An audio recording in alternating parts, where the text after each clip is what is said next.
I used AI to design a thumbnail for my YouTube videos, and when I did that, my click-through rate went up and my views started growing. Now, this is how my thumbnails looked like before AI. And these are the thumbnails which I created with ChatGPT and Google Gemini. And all this is free. Now, if you take this picture and you create this thumbnail out of that, you will need a lot of experience and a lot of time to do that in Photoshop. But with the help of AI, you can literally do that in 2 to 3 minutes with zero skill set. Now, I am using two platforms to create my thumbnails. One is Google Gemini and then other is ChatGPT. And why I use these two? Because if I wanna make thumbnails like this, which are text heavy and which are having these outlines and everything, then ChatGPT is a good place to go for these fancy thumbnails. But if I want to create a thumbnail like this, which is having Sony FX6 in that with the G master lens on it, and it is showing a realistic place, that kind of stuff, if I want to do in ChatGPT, it will not be able to do. Why? Because ChatGPT is not very good at the things which are having very less pictures on internet. Like, let's say I was making a video about Ronin 4D on internet, and when I told it to do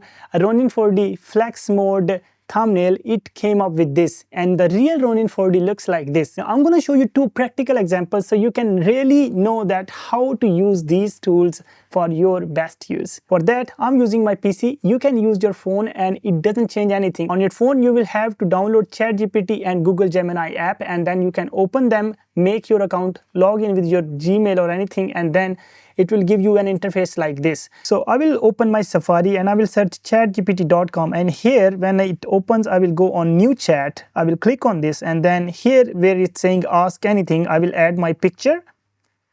So I have this picture. I will add it, and then there are two ways you can make changes to your picture or convert your picture into a thumbnail. One is by typing, and then the other one is by dictating it to ChatGPT. So if I want to type, I will come here and I will say, hey, do this, whatever I want to do, but I will always do this. I will come here, I will go on dictate, and then I will click on this, and I will start giving it the commands. So let me just click. So I will say dictate, and it will ask me for permission. I will say allow. Make a thumbnail with this picture of me. I'm making a video about how to create a number counter on DaVinci. So for that, at the background, put a DaVinci timeline, and on my side, put a DaVinci logo so people will know that this is about DaVinci Resolve tutorial. And then, as it is about the number counter animation, please make sure that you have like 0 to 100 shown there so people can know that this is some kind of animation which I'm showing and it's a tutorial. And then maybe add a DaVinci Resolve text as well. Now, when I am done with giving it the commands, it came up with this great text which is here. I will say go for it, and once I did that, it gave me this thumbnail which looks great. But there are some things which you can change, like let's say this 0 to 100 which is at the background and which is blurred, I can tell it to remove, and then this graph doesn't look realistic. So whenever you will make a thumbnail, you will have to spot these things which doesn't look realistic and tell it to change them. So I will tell you to change them. So I simply went back and I told it to remove the small 0, 0, 1 to 100 which is blurred, and remove the graph as well, so which is this. So when I said that, it came up with this. It removed that and it changed my timeline as well. Now I was looking at this timeline and it doesn't look like there is much happening there. So what I did is I told it, make the timeline look like dense with a lot of stuff on it. When I said that, it came up with this cool timeline which looks like it's having a lot of stuff on it. Now if we look at this thumbnail, it looks like very good, and we started with this picture and we came to this, then this, and then we came to this. Now what I'm gonna do is I'm gonna tell ChatGPT that compare all of these and tell me which one is better, and then it will come up with something great as well.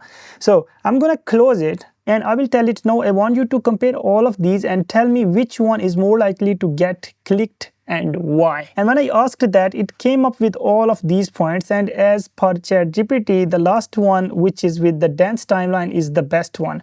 But there is something more interesting about that. If I go down, it is giving me some suggestions. If you want even more clickable pro tweaks, you are already close to elite level, but these are the points which I should focus on. Make numbers even bigger. Add a tiny arrow from timeline to numbers and then slight glow on your face outline. So what I'm gonna do is I'm not gonna make these changes. I'm just gonna copy this. I will paste and I will say do these tweaks. When I did that, it came up with this. Now there is a difference between the last one and this one. First of all, the numbers are bigger, then there is an arrow, and then if you look at this outline on my face, so if I go back and forward, you can see this change. So this is how you can use ChatGPT for your best use to create thumbnails. Now let me just jump into the Gemini and I will show you how you can use Gemini to create. Let me just jump into Gemini and I will show you how you can use Gemini to create very realistic thumbnails for your YouTube videos. So for that, I had another video where I was talking about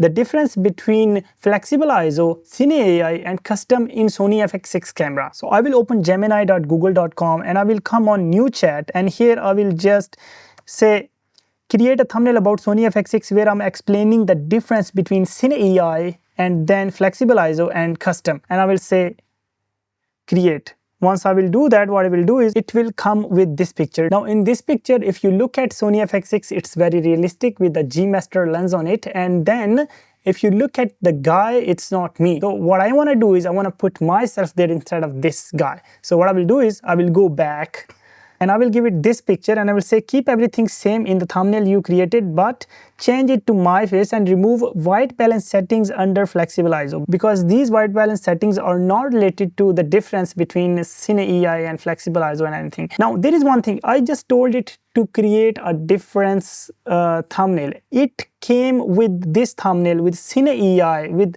maximum dynamic range and everything, which it wrote by itself by doing the research on internet. So I want to put my picture there. To do that, I will just add this picture here and I will say keep everything same in the thumbnail you created, but change it to my face and remove white balance settings under the flexible ISO. Once I do that, this is the picture which I came with. It is having my face. I am pointing towards these. The texts are very good, and then you have these sub menus here, and Sony FX6 is looking very realistic. Now these are the two very realistic examples of how to create thumbnails in ChatGPT and Google Gemini. Let me know in comments which one do you prefer, and then if there are anything which you couldn't understand, you can put those in comments and I'll make sure I'll reply to those. Thank you so much for watching. See you in the next one.